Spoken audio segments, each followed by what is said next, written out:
राम राम जी, राम राम। हमारी सब बहना ने, भैया ने और माता शक्ति ने राम राम। कार्तिक को मैनू चाल रहे है और आप कार्तिक महात्म्य चाल रहे है। तो आज आप सुनो कार्तिक महात्म्य को 26वां अध्याय। बोलिए श्री कृष्ण चंद्र भगवान की जय। कार्तिका ठाकुर राय दामोदर जी विष्णु भगवान की जय। नारद जी ने कहा, देवगणों के ऐसे वचन सुनकर धर्मदत्त ने कहा, सब मनुष्य भगवान विष्णु की प्रसन्नता के लिए विधिवत आराधना, यज्ञ, दान, व्रत, तीर्थ तथा तपस्या आदि करते हैं, किंतु कोई ऐसा सरल उपाय बताइए जिसके करने से इन सब का फल प्राप्त हो।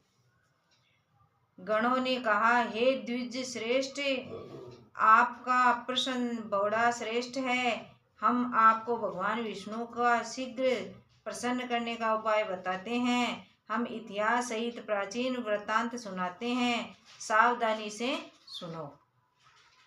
प्राचीन काल में कांचीपुरी में चोल नामक चक्रवर्ती राजा राज्य करता था। उस राजा के नाम से उसके देश का नाम भी चोल ही प्रसिद्ध था।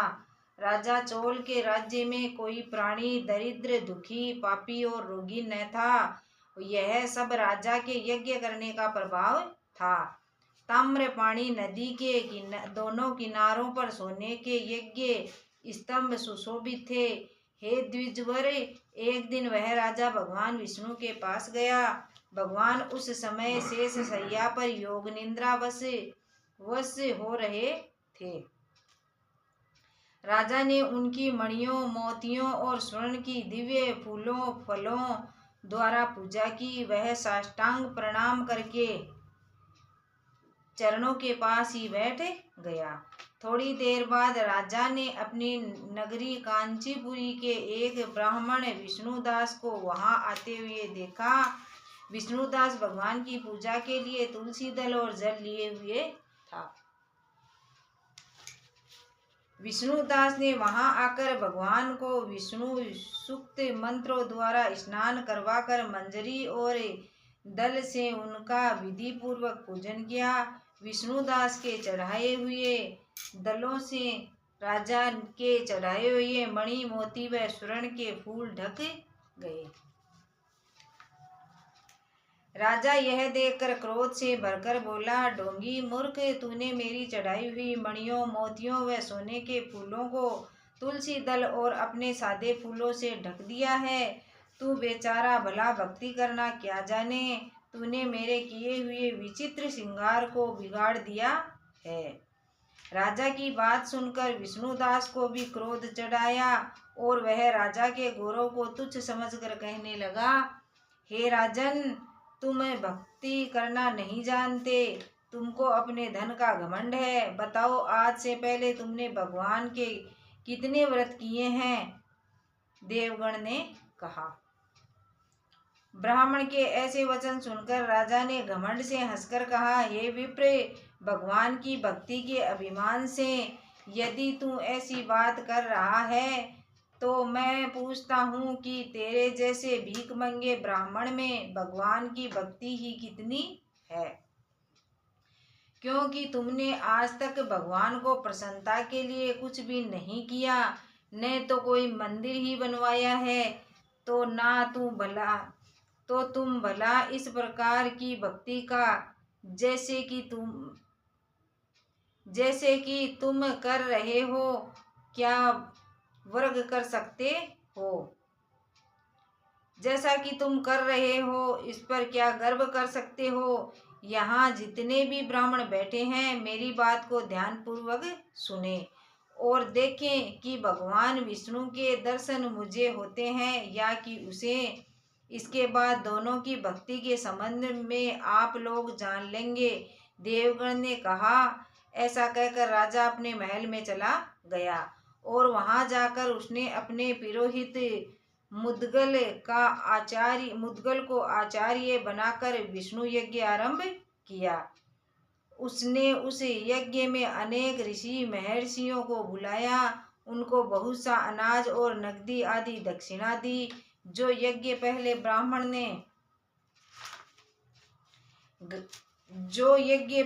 ब्रह्मा जी ने गया में किया था, वही यज्ञ राजा चोल ने अपनी नगरी चोल में करवाया। विष्णुदास भी अपने मंदिर में ही रहकर भगवान की प्रसन्नता के लिए व्रत करने लगा। उसने माघ तथा कार्तिक मास के व्रत किए, तुलसी के वन की और एकादशी को भगवान विष्णु की द्वादशी अक्षरों का मंत्र जाप किया। वह भगवान को प्रसन्न करने के लिए गीता गाता रहा, वह नृत्य करता रहा, नित्य प्रति व्रत करता, भूमि पर सोता, हर समय भगवान विष्णु का स्मरण करता और सब प्राणियों में समदृष्टि से भगवान को ही देखता। उसने भगवान को प्रसन्न करने के लिए माघ तथा कार्तिक के व्रत भी किए और उन व्रतों के नियम का पालन भी किया और उद्यापन भी किया। इस प्रकार राजा चोल और विष्णुदास द्वारा दोनों को आराधना करते हुए बहुत दिन बीत गए। बोले श्री कृष्णचंद्र भगवान की जय। कार्तिका ठाकुर राय दामोदर जी विष्णु भगवान की जय। अब आप सुनो 27वां अध्याय। गण ने कहा, विष्णुदास एक दिन भोजन तैयार करके भक्ति में तल्लीन था कि कोई उसका भोजन चुरा कर ले गया, लेकिन सायंकाल की आराधना हो सके और व्रत भंग न हो, इसके लिए उसने उस दिन दोबारा भोजन तैयार किया। श्री नारद जी ने कहा, हे राजन, इस तरह लगातार 7 दिन तक कोई दूसरा भोजन चुराता रहा। तब वह हैरान होकर सोचने लगा कि यह तो बड़ी विचित्र घटना है कि न जाने कौन हर रोज मेरे भोजन को चुरा कर ले जाता है। फिर भी इस देव स्थान को छोड़ना नहीं चाहिए। अगर मैं भोजन बनाकर खा लेता हूँ तो देर हो जाएगी और पूजा छूट जाएगी। अतः मुझे भोजन बनाकर तुरंत खाना नहीं चाहिए। बिना भगवान को भोग लगाने के वैष्णवों को भोजन नहीं करना चाहिए।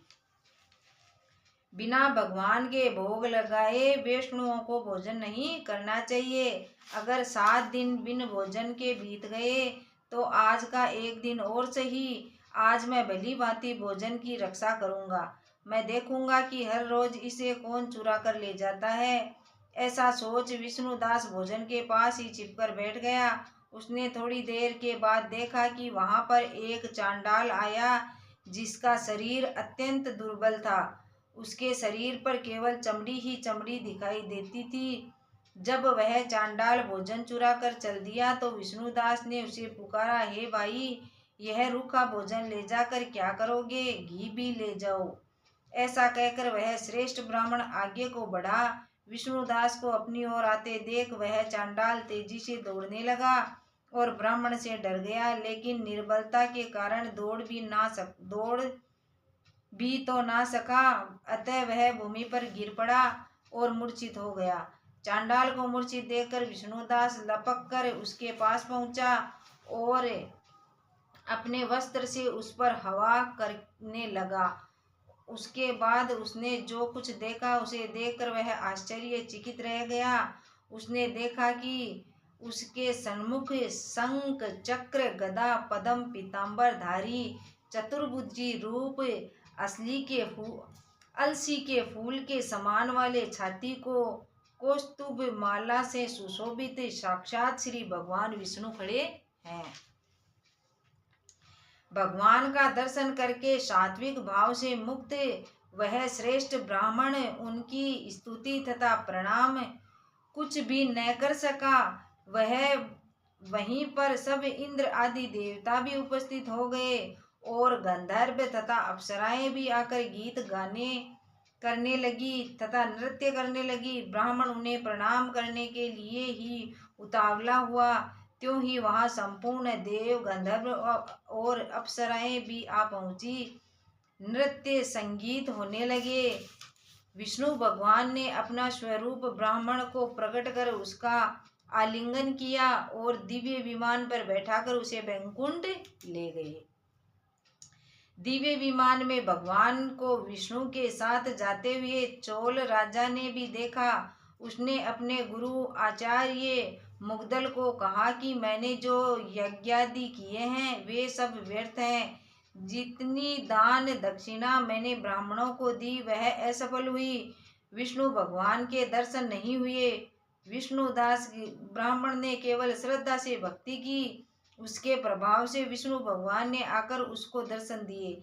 इसलिए भक्ति ही सर्वोपरि है। मुझे विष्णु भगवान के दर्शन के लिए राजकाज त्याग कर भक्ति करनी चाहिए।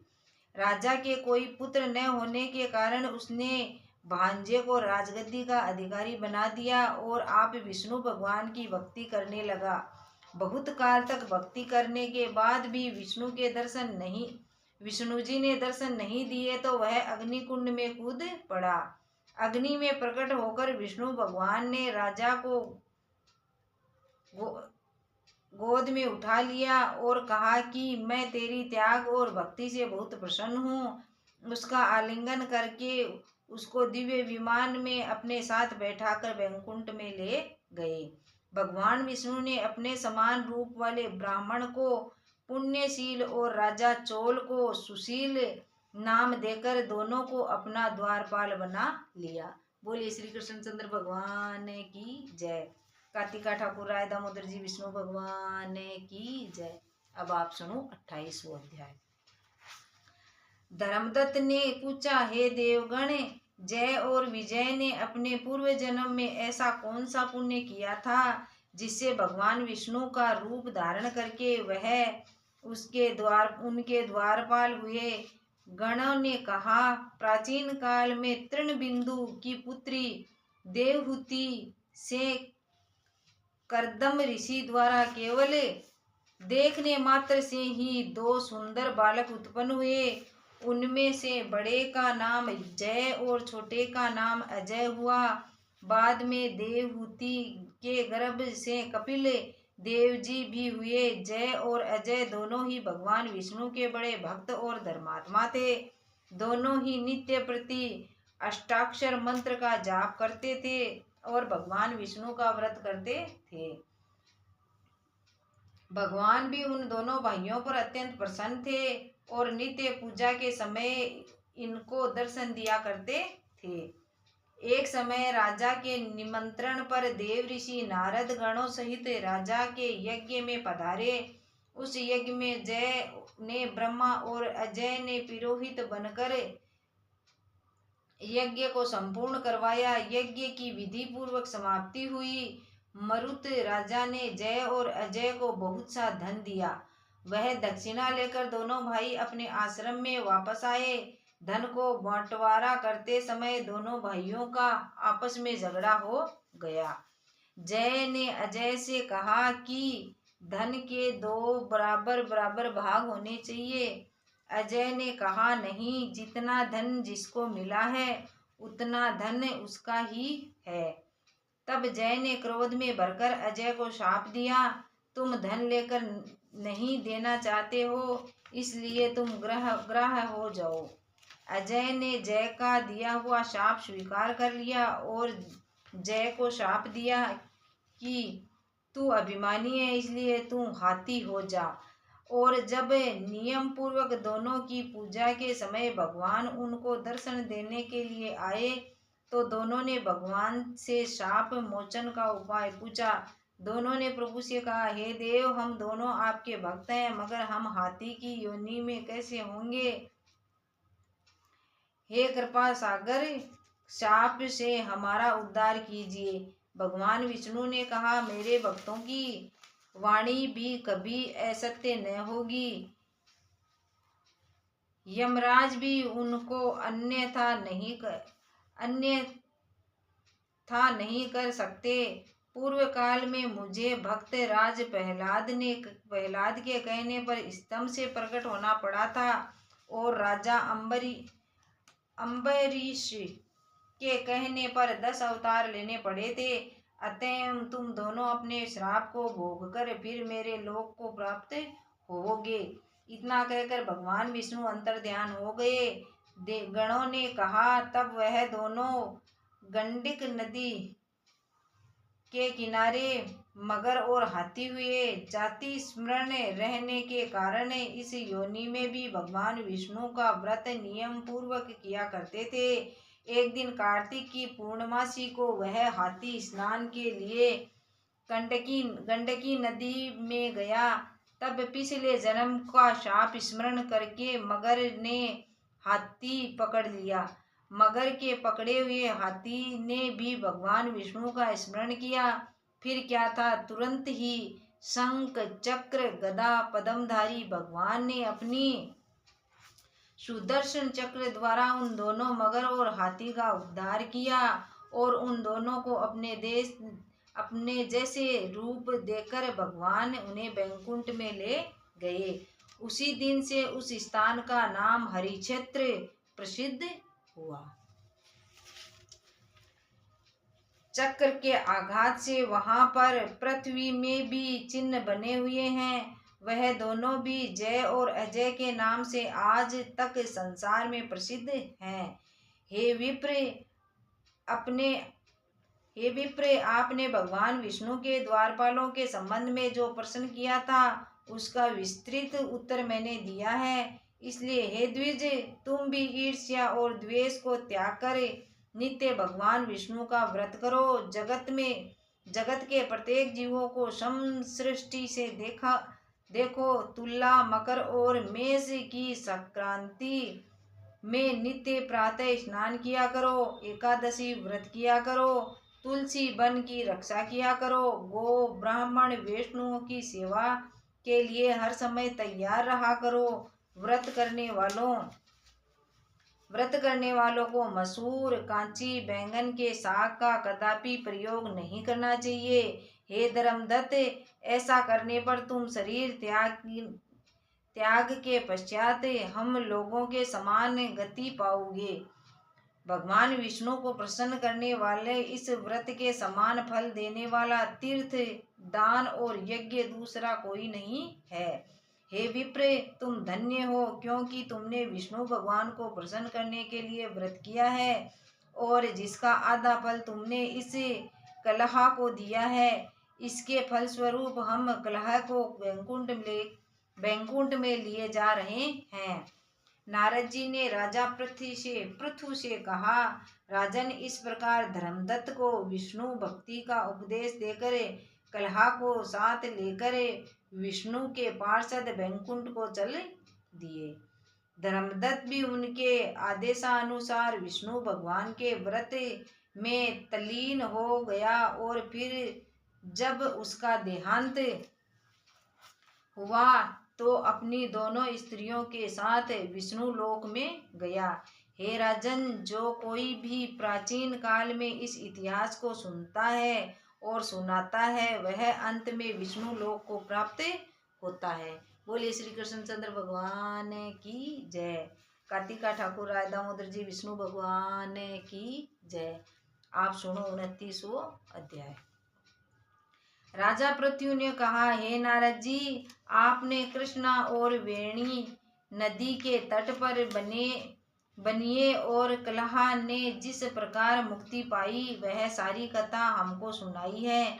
मैंने भली प्रकार सुनी है। देव ऋषि, यह कार्य उन दोनों नदियों के प्रभाव से हुआ था या इस क्षेत्र के प्रभाव से हुआ था?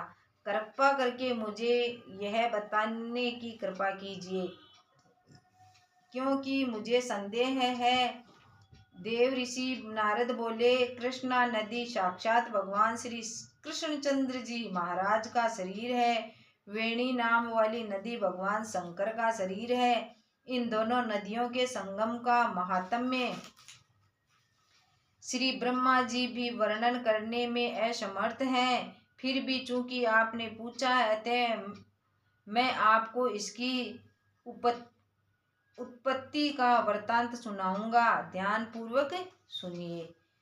चाक्षुष मनवंतर के आरंभ में श्री ब्रह्मा जी ने सहा पर्वत के शिखर पर यज्ञ करने का निश्चय किया। वह सब देवताओं, भगवान विष्णु, भगवान शंकर और यज्ञ की सारी सामग्री लेकर उस पर्वत के शिखर पर गए। तब महर्षि भृगु आदि ऋषियों ने ब्रह्म मुहूर्त में उन्हें दीक्षा देने का विचार किया। इसके बाद उन्होंने श्री ब्रह्मा जी की पत्नी श्वेरा को बुलावा भेजा। वह बड़ी आहिस्ता आहिस्ता आ रही थी। इस बीच में श्री भृगु जी ने भगवान विष्णु जी पूछा, हे प्रभु, आपने श्वेरा को शीघ्रता से बुलाया था, वह क्यों नहीं आई? यदि ब्रह्म मुहूर्त टल गया तो फिर दीक्षा का कार्य कैसे होगा?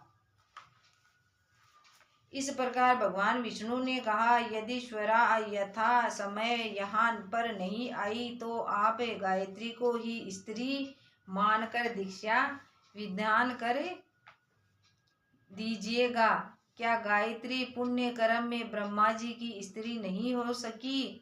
नारद जी बोले। भगवान विष्णु ने भगवान शंकर की बात का समर्थन किया। यह बात सुनकर भृगु जी ने गायत्री को ही श्री ब्रह्मा जी के दाएं ओर बैठाकर दीक्षा विधान आरंभ कर दिया। ऋषि मंडल गायत्री को दीक्षा दे ही रहा था कि इतने में श्वेरा भी यज्ञ मंडप में आ पहुंची। श्री ब्रह्मा जी के पहलू में गायत्री को देखकर ईर्ष्या से क्रोध करके कहने लगी। श्वेरा ने कहा, यहाँ अपुण्यों की पूजा होती है और पुण्यों की अप्रतिष्ठा होती है। वहां पर दुर्भिक्ष, मृत्यु तथा भय तीनों अवशेष में हुआ करते हैं। यह गायत्री जी श्री ब्रह्मा जी के दाईं ओर तथा मेरे स्थान पर बैठी है। यह अदृश्य बहने वाली नदी होगी। आप लोगों ने अविचार से इसे जो मेरे स्थान पर बैठाया है, अतः आप भी सबके सब जड़ रूप नदी होंगे। नारद जी ने महाराज भृगु से कहा, हे राजन, इस प्रकार सुरा के श्राप को सुनकर गायत्री मारे क्रोध के लाल भूखा होकर अपने होठ काटने लगी। देवताओं के मना करने पर भी उसने उठकर सुरा को श्राप दे डाला। गायत्री ने कहा, ब्रह्मा जी जैसे तुम्हारे पति हैं वैसे ही मेरे भी पति हैं। तुमने व्यर्थ ही श्राप दिया है, अतः तुम भी नदी हो जाओ। नारद जी ने कहा। तब तो देवताओं में खलबली सी मच गई। वह सुरा को दंडवत प्रणाम करके कहने लगे, हे देवी, तुमने जो ब्रह्मा आदि सब देवताओं को शाप दिया है, इससे यदि हम सब जड़ रूप नदियां हो जाएंगे तो फिर निश्चय ही यह तीनों लोक नष्ट हो जाएंगे, क्योंकि यह शाप तुमने बिना विचारे दिया है। अतः तुम इसको वापस ले लो। सुरा ने कहा, हे देवतागण, चूंकि आपने यज्ञ के आरंभ में गणेश पूजन नहीं किया है, इसलिए यह विघ्न उपस्थित हो गया है। मेरा यह शाप कभी खाली नहीं जा सकता। इसलिए आप सब अपने अपने अंशों से जड़ीभूत होकर अवशेष में नदियां बनोगे। हम दोनों सोते भी अपने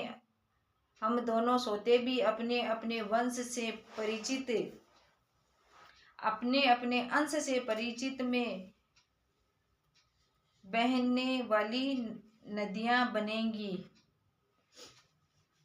हम दोनों सोते भी अपने अपने अंशों के पश्चिम में बहने वाली नदियां बनेगी। देव ऋषि नारद जी ने राजा पृथ्वी से कहा।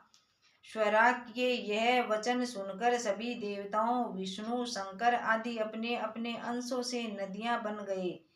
भगवान विष्णु के अंश से कृष्णा, भगवान शंकर के अंश से वेणी तथा श्री ब्रह्मा जी के अंश से कुमुदमती नामक वाली नदी उत्पन्न हो गई। सब देवताओं ने अपने अंशों को जड़े बनाकर वहीं स्वाहा पर्वत पर फेंक दिया।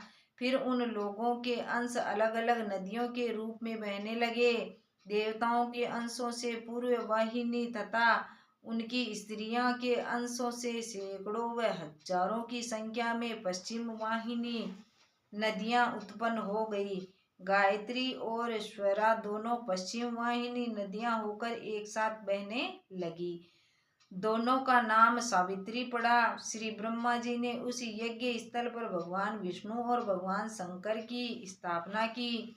दोनों देवता महाबल तथा अतिबल के नाम से विख्यात हुए। हे राजन, कृष्णा और वेणी नदी की उत्पत्ति का वर्णन जो मनुष्य सुनेगा और सुनाएगा, उसको दर्शन व स्नान का फल प्राप्त होगा। बोलिए श्री कृष्णचंद्र भगवान की जय। कार्तिका ठाकुर राय दामोदर जी विष्णु भगवान की जय। अब आप सुनो 30वां अध्याय। भगवान श्री कृष्णचंद्र भी महाराज ने कहा, हे प्रिय, नारद जी के वचन सुनकर महाराजा पृथु बड़े विस्मित हुए। अंत में उन्होंने नारद जी से पूछा, नारद जी का पूजन करके उनको विदा किया। इसी कारण माघ, कार्तिक और एकादशी, यह 3 व्रत मुझे अत्यंत प्रिय है। वनस्पतियों में तुलसी, महीनों में कार्तिक, तिथियों में एकादशी और क्षेत्रों में श्री द्वारका जी मुझे बहुत प्रिय हैं। जो प्राणी जितेंद्रिय होकर इसका सेवन करता है, वह यज्ञ करने वाले प्राणियों से भी मुझे अधिक प्रिय होता है। जो प्राणी विधि विधान से इसकी सेवा करते हैं, उसके अनुग्रह से सभी पाप दूर हो जाते हैं। भगवान श्री कृष्णचंद्र महाराज के वचन सुनकर सत्यभामा ने कहा, हे नाथ, आपने यह बात बड़ी आश्चर्यजनक कही कि दूसरे के लिए पुण्य के फल से कलह की मुक्ति हो गई। यह प्रभावशाली कार्तिक मास आपको अत्यधिक प्रिय है कि जिसे पति द्रोह का पाप केवल स्नान के पुण्य से भी नष्ट हो गया।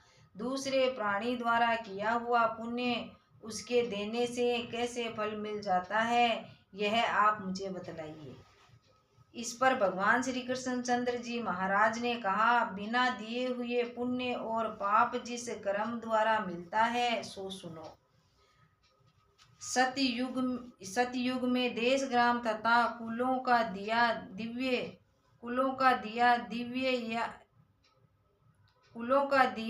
पुण्य या पाप मिलता है, किंतु कलयुग में केवल कर्ता को ही पाप और पुण्य का फल भोगना पड़ता है। स्वर्ग न करने पर भी वह व्यवस्था कही गई है। स्वर्ग जैसे पाप व पुण्य दूसरे को कैसे मिलते हैं, उसकी व्याख्या भी सुनो। पढ़ना, यज्ञ करना और एक साथ भोजन करने से पाप पुण्य का आधा फल मिलता है।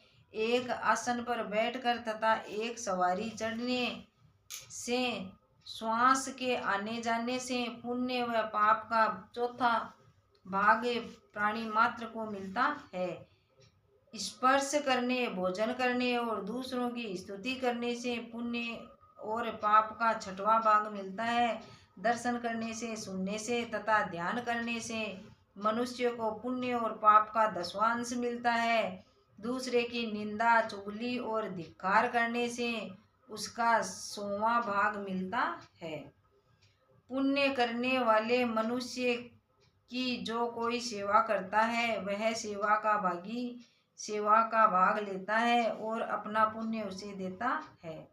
स्त्री, नौकर और शिष्य के अतिरिक्त जो मनुष्य दूसरे से सेवा करवा करे उसको पैसा नहीं देता, तो वह सेवक उसके पुण्य का भागी होता है। पंक्ति में बैठे हुए भोजन करने वाले की पत्तल जो मनुष्य लांघता है, वह उसका जिसकी पातल उसने लांगी है, उसके पुण्य का 6वां भाग देता है। स्नान तथा ध्यान आदि करते हुए मनुष्य से जो व्यक्ति बातचीत करता है या उसे स्पर्श करता है, वह अपने पुण्य का 6वां भाग उसे दे डालता है। जो मनुष्य धर्म के कार्य के लिए दूसरे से धन मांगता है, वह पुण्य का भागी होता है। ठीक उसी प्रकार जिस प्रकार दान करने वाला पुण्य का भागी होता है, और जो मनुष्य धर्म का उपदेश करता है पश्चात से श्रोता से याचना करता है, वह अपने पुण्य का छठा भाग उसे देता है। जो मनुष्य दूसरों का धन चुरा करे उससे धर्म करता है, वह चोरी के पाप का फल भोगता है और शीघ्र ही निर्धन हो जाता है। और जितना धन चुराता है वह पुण्य का भागी होता है। बिना ऋण के उतरे जो मनुष्य मर जाते हैं उनको ऋण देने वाले सज्जन पुण्य के भागी होते हैं। शिक्षा देने वाला, सलाह देने वाला, सामग्री को जुटाने वाला तथा प्रेरणा देने वाला, यह सब पाप और पुण्य के छठे भाग को प्राप्त करते हैं। राजा प्रजा के पाप पुण्य के षष्ठ अंश का भागी होता है। गुरु शिष्य को, पति पत्नी को, पिता पुत्र को, स्त्री पति के लिए हर पुण्य का छठा भाग पाती है। पति को प्रसन्न करने वाली आज्ञाकारिणी स्त्री पति के लिए हुए पुण्य का आधा हिस्सा होती है। जो पुण्य आत्मा पराये लोगों को दान करती है, जो पुण्य आत्मा पराये लोगों को दान करती है वह अपने पुण्य का छठा भाग प्राप्त करती है। जीविका देने वाला मनुष्य जीविका ग्रहण करने वाले मनुष्य के पुण्य के छठे भाग को प्राप्त करता है। इस प्रकार दूसरे के किए हुए पुण्य तथा पाप बिना देने के भी दूसरे को मिल सकते हैं, किंतु यह नियम जो कि मैंने बतलाए हैं कलयुग में लागू नहीं होंगे। सत्य युग में जो एकमात्र करता ही है अपने पाप व पुण्य भोगने पड़ते हैं। इस संबंध में एक बड़ा पुराना इतिहास है जो कि पवित्र भी है और बुद्धि का देने वाला भी कहता हूँ, ध्यान पूर्वक सुनो। बोलिए श्री कृष्णचंद्र भगवान की जय। कार्तिका ठाकुर आय दामोदर जी विष्णु भगवान की जय।